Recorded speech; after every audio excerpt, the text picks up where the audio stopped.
What it do, YouTube? It's Ty Fetty with the Fetty, and I'm back at y'all with another video, man. Y'all know why we here.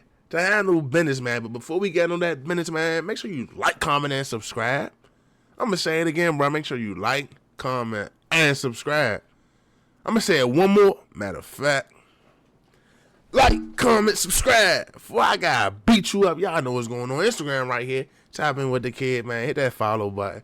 DM me. Questions, comments, concerns. Video suggestions, video recommendations. Y'all know I take all input, whatever the case may be. I rock with y'all because y'all rock with me. Let's get it. We got the story of Lil Migo, man. From losses to wins. If you don't know who Lil Migo is, I think he signed to what? CMG? I think he signed to CMG from Memphis. Memphis rapper. I don't necessarily listen to him. He lit, though. Let's see what they talk about. Let's get it. Shout out Inside the Hot Spot, man. Nigga was trying to rob me. We had gotten the shootout. I can't talk, huh? Mushmouth. Just a nine. See your my bad, y'all.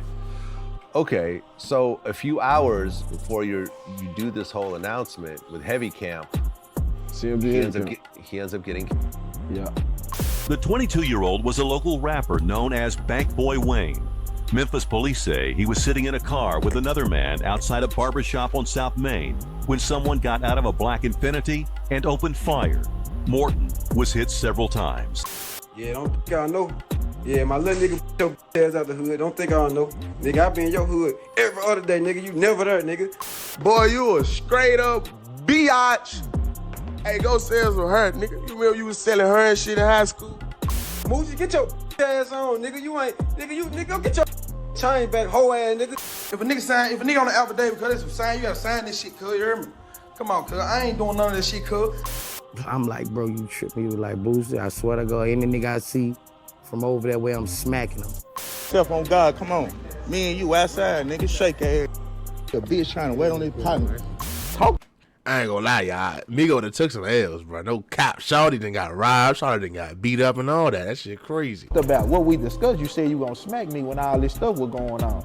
And you gonna do this to me. You know what I'm saying? So I just took care of my business. Hey, yo, squad. What's the drill? Back with another video, man. It's been a while since we lost the Memphis legend Young Dolph, but Memphis has continued to shake and bake with rappers that's been doing their thing.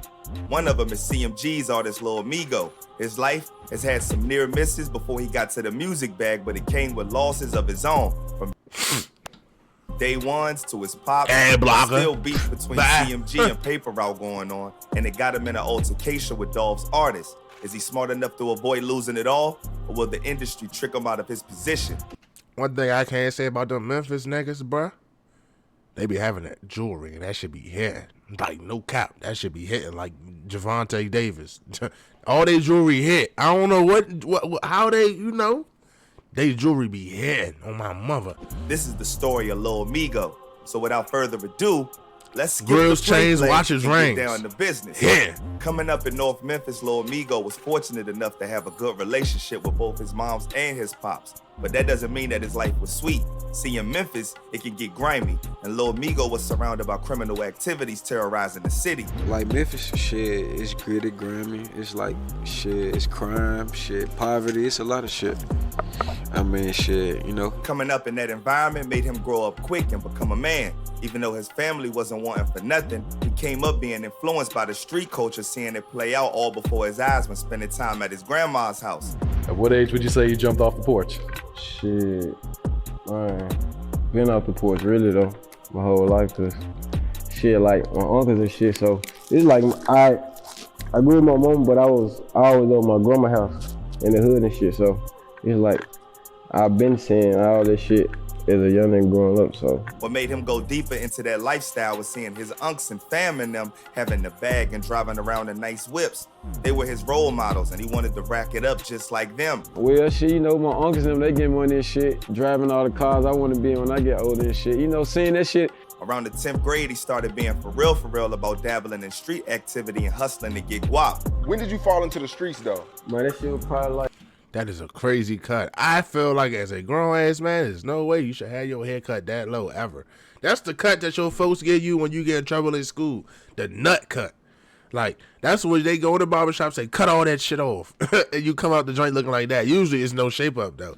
But he got the shape up with the nut cut. That's Down south, bro. I keep telling y'all that's crazy work. Like, I always kind of been on the way. Like, I was going to school too at the same time, and I used to play basketball too. So it's like, look at the nut cut, not even brush. When I stopped, it's too low to brush. 9th, 10th grade, shit like that. Can't even brush that shit. The pain and losing a loved one when he was around 15 when his pops passed away. I mean, 15, I'm tripping. Hell no, that was 2010. I was 15, I'm tripping. Okay, that's a rough age, man, to be 15 years old and to lose your dad. 2010, he was 15 in 2010. Damn, he old, bro. Bro, in 2010, I was 11. He's 4 years older than me. That means he's 28, pushing 30 right now. God, why are the Memphis rappers old besides like Pooh Shiesty? Just think of all the lit Memphis rappers. They old, bro. Like when I say old, I mean like pushing 30. They ain't get lit in their early 20s. I think Shiesty and Glock, the only two that's young. If he was 15 in 2010, he's 28 right now, bro. That's old. In the music industry, I should say. Which is really the rap music industry. Eating at Benihana, he told them that he had an allergic reaction to seafood, so separate the meals when making his. But it seemed like they didn't clean off the grill from a previous order for somebody else, and they got mixed in with his meal, thus causing him to have an allergic reaction. And then he ultimately ended up losing his life. We suing them. We suing them. Oh no, sir, skate. No, we suing them. Like we not leaving. No, sir, ski. We're suing them. Nah, we ain't. Hell no. For everything they got. But he told them separate his food and shit. You know they supposed to cook your shit on different grills.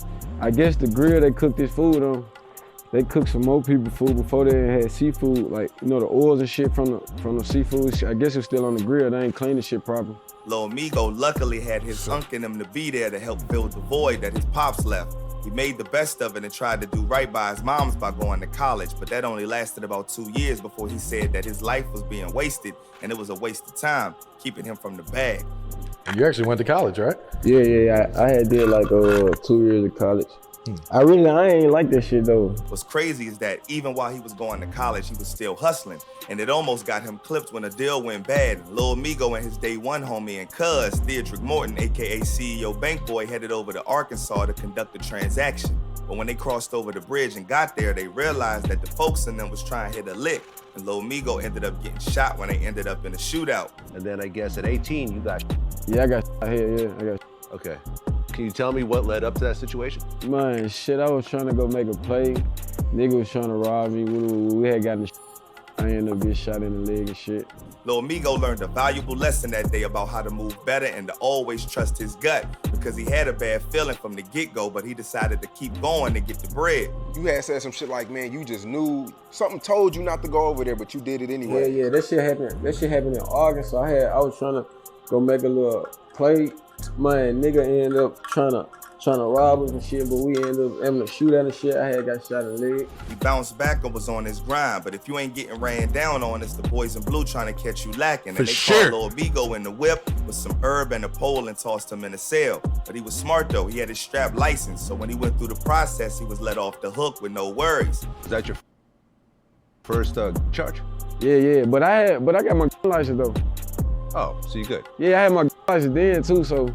But you know, once you catch a charge, they take your shit, then you gotta go through the process. But I beat the shit and I got my license back. He was navigating the street life, but at a certain point in time, he started rapping with his bro that was already doing music, Bank Boy. At first, he was just playing around, but about a year. My bad, y'all.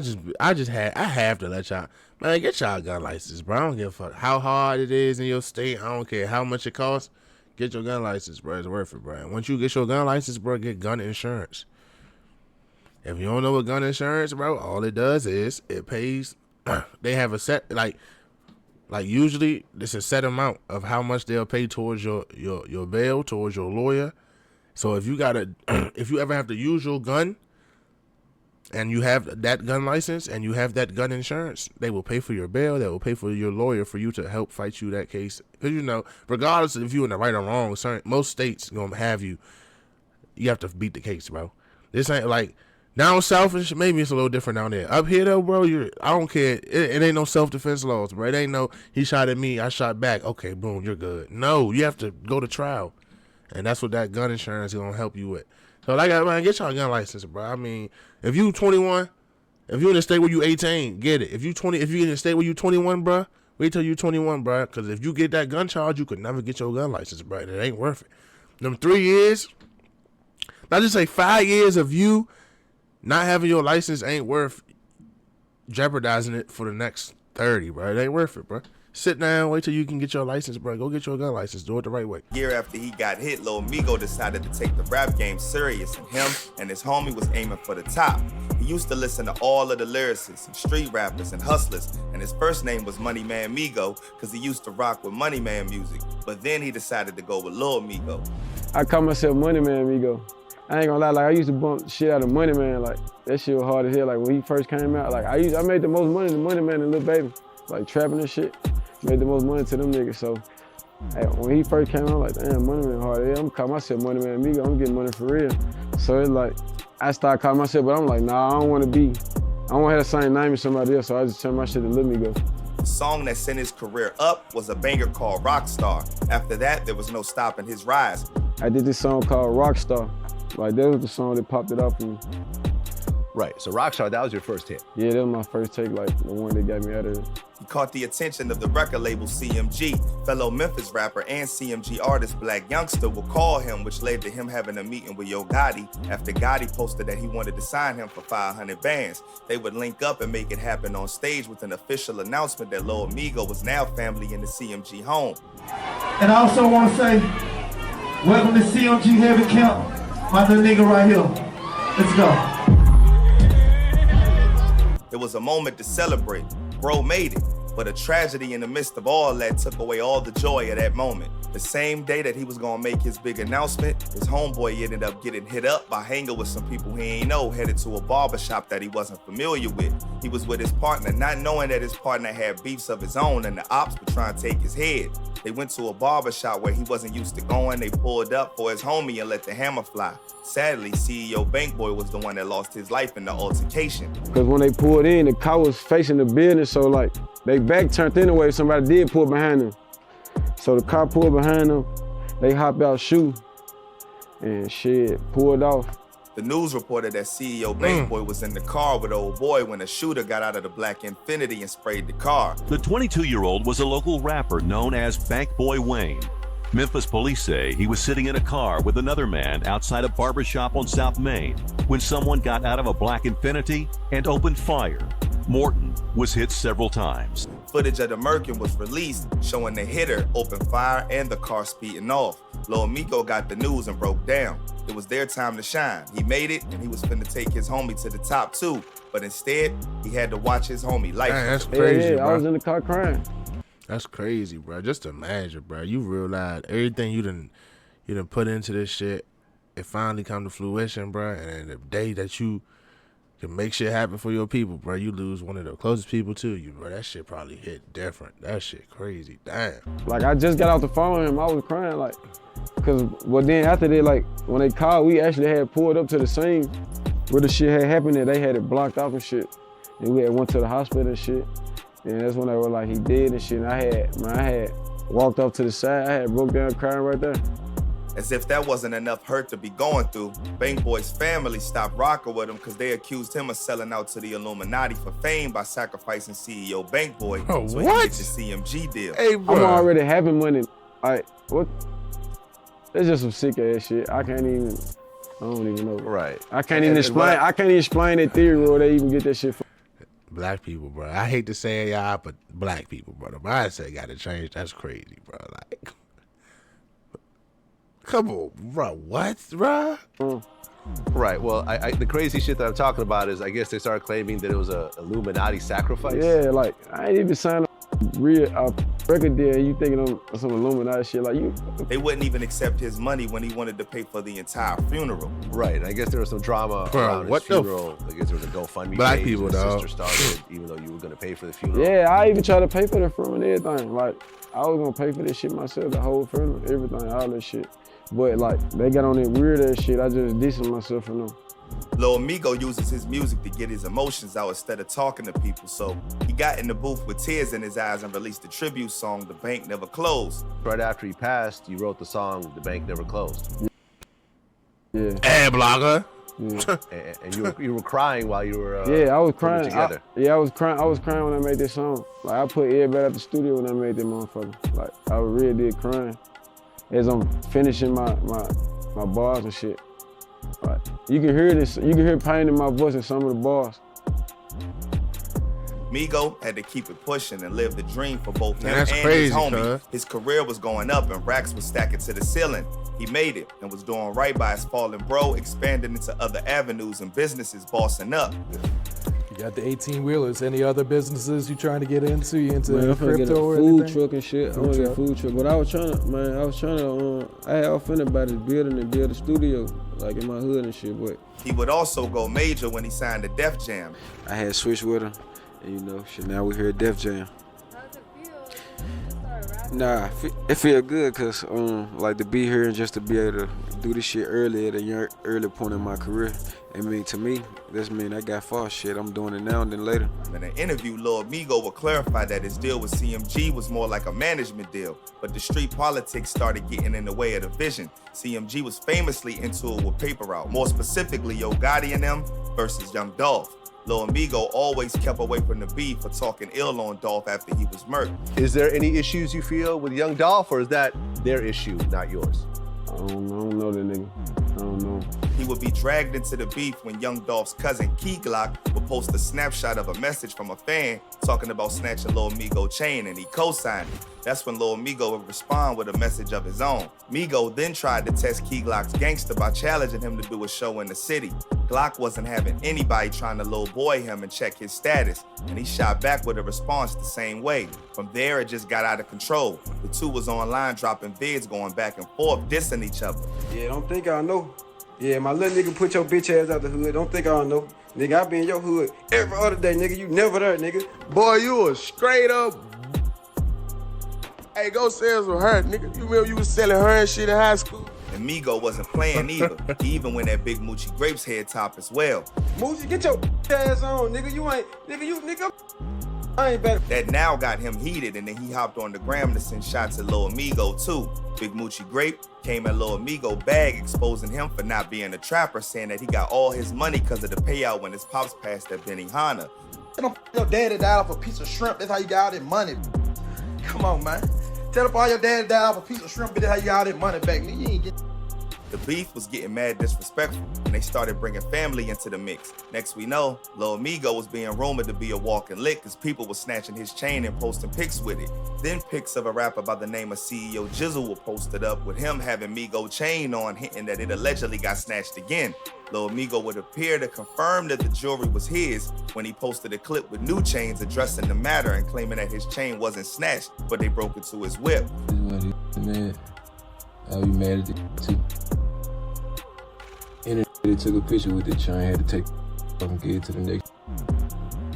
He then posted a pic of how much he dropped for the new ice to flex that losing his chain didn't affect his pockets. You know the internet was gonna have some laughs at that, but PRE got into the ring again and threw their licks, this time from PRE artist Grove Hero. He told Lil Boosie that if he catch anyone with them CMG chains on that it was beef, he gonna smack him.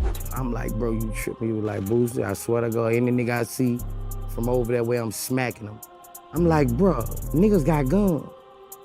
Yeah. He like, bro, I'm telling you, Boosie, man, I'm smacking niggas. Sure enough, Grove caught bro lacking at the airport and smacked him just as he promised. I'm smacking Migos. You Migo? The dope on hey. What you wanna do? Come out here. Okay, nigga, come on, I'm trying to call your partners, bro. Lil Migo was at the center of the attention of the internet, but he claimed Grove pulled the sucker punch and then dipped to the cops when they was nearby. Grove, though, called Cap and said that he ran up on bro because Gotti's brother put a bag on his head. If I see Juke, if I see Gotti, if I see Migo, or if I see Youngster, I'ma get on that ass. This shit ain't got nothing to do with nobody else, bro. I said if I see them folk, because these folk had something to do with it, bro. These folk niggas don't know that Juke put a hit out, bro. Later in the interview, he broke down how the altercation all played out. Then I was like, damn, the only way I can see if it's him, if I play like I'm recording, you know what I'm saying? So it was never about me trying to record him to fight. I was recording to see if it was really him because I didn't never see his face at all on the plane or none of this. Lil Migo made it out and he living life, but he seems to be the target of a lot of ops and he getting himself into a lot of beef. Sit the All fuck it takes down. is for one dude's ego to take over and Tell things you. go too far. He got it good stacking bread in the industry. I hope he doesn't get himself tricked out of position like so. Man, these niggas, they famous for letting themselves get tricked out of these positions, man. I don't know what's up with these niggas. Shawty, I wouldn't care about none of them, the politics back home. I'd be providing for myself, providing for my folks, bruh. Staying the fuck out the way. With that being said, man, it's Ty Fatty with the Fatty. Make sure y'all stay smart, bruh. Stay dangerous. And I'm going to catch y'all next time. I'm gone.